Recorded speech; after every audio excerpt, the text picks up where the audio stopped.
Lição 12.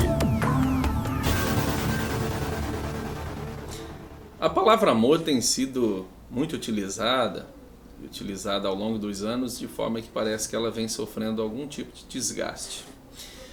Mas o professor de escola dominical no dia de hoje pode destacar o fato de que o apóstolo Paulo demonstrava esse amor de maneira inequívoca.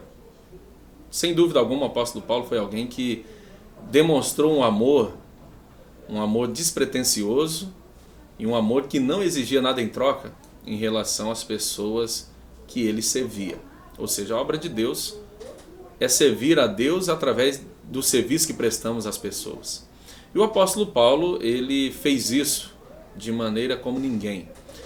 E até para não ser pesado, muitas vezes ele trabalhou na fabricação de tendas, exerceu atividades que pudessem prover uma renda e assim desonerar qualquer pessoa que viesse a ficar escandalizada em relação ao seu sustento ministerial. Hoje a gente assiste a uma profusão de críticas provenientes de diversas áreas em relação à questão do dinheiro por conta da atividade pastoral.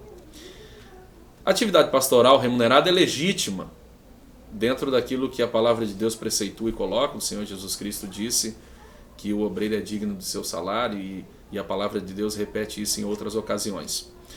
Não se trata simplesmente de negar, mas se trata de que se eu presto serviço como um determinado tipo de profissional, eu vou ganhar por prestar esse serviço. Ou seja, se eu me proponho a determinada atividade, eu preciso de fato desempenhar essa atividade para que eu possa receber e ser remunerado por ela.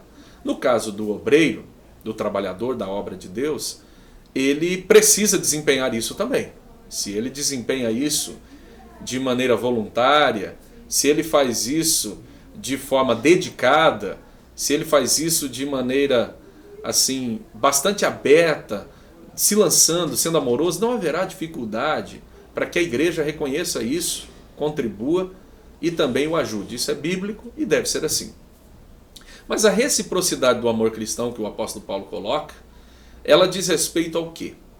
Ela diz respeito ao fato de que o apóstolo Paulo, ele estava agradecido a Deus pela demonstração de generosidade dos filipenses, mas não pela demonstração de generosidade, pelo fato de que essa generosidade ela o beneficiava. Não era isso. O apóstolo Paulo estava feliz por perceber que essa atitude dos filipenses fazia com que eles crescessem em outras áreas da sua vida.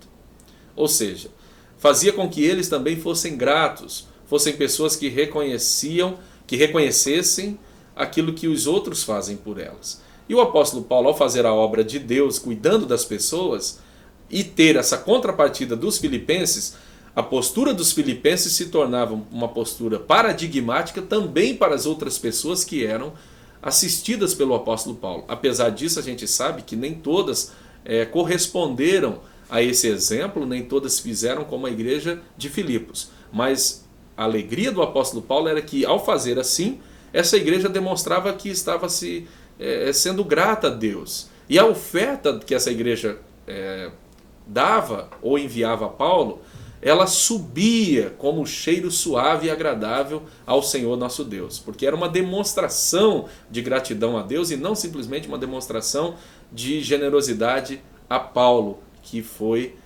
alguém dedicado a pastoreá-los. Não era necessariamente isso, porque o apóstolo Paulo demonstra, naquele texto já muito conhecido de Filipenses 4,13, posso todas as coisas naquele que me fortalece. As pessoas gostam muito de citar esse texto sem considerar o contexto em que ele está inserido, quando o apóstolo Paulo está dizendo que ele pode passar todas as coisas que ele já estava acostumado a passar na vida, ou seja, na dificuldade, na adversidade, na prisão, na animosidade, na traição, na fome, ou seja, as diversas circunstâncias difíceis pelas quais o apóstolo Paulo passou, elas demonstraram que ele podia passá-las, porque havia o Senhor nosso Deus, o Senhor Jesus Cristo, o Espírito Santo de Deus, que o fortalecia. Fortalecendo a Paulo, ele podia enfrentar todas essas dificuldades. Então a sua alegria não decorria do fato da oferta dos filipenses, mas sim do ato de generosidade dos filipenses. Então, nessa aula de hoje, o que você pode fazer? Você destacar que a voluntariedade dos nossos alunos, dos nossos irmãos, na contribuição, ela tem esse importante papel. Não o papel de barganha. É importante que isso seja muito bem frisado e muito colocado.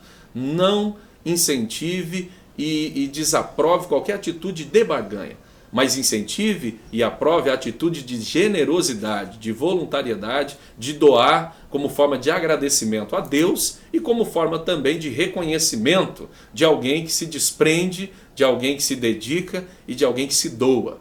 Então, o ponto a destacar não é o fato de dar ou receber, e sim o fato de dar como uma forma de generosidade, de demonstração de voluntariedade, de demonstração de gratidão. É muito importante que as pessoas aprendam isso, porque isso também faz parte da nossa vida dentro da igreja e dentro do Evangelho.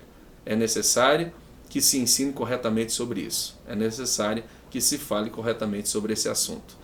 O obreiro, por sua vez, não vai deixar de fazer a obra de Deus porque alguém deixa de contribuir.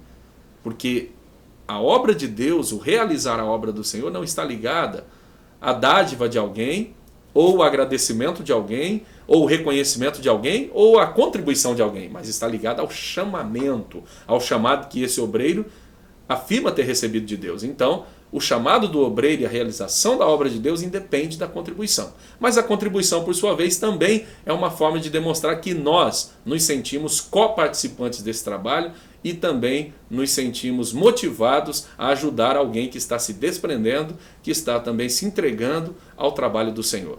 Ensine corretamente, ensine com base na palavra de Deus, porque nesse ensino há equilíbrio e nesse ensino há bastante clareza, não há dificuldade em falar sobre finanças ou sobre reciprocidade ou generosidade, quando o âmbito é o âmbito da palavra, é o âmbito do equilíbrio.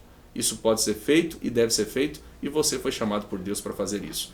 É a 12ª lição, só temos a lição do domingo que vem, e você deve perceber mudanças no seu comportamento e no comportamento de seus alunos como uma garantia de que o ensino realmente foi e está sendo eficaz. Que Deus te abençoe. Em nome de Jesus. CBAD, a editora da Escola Dominical.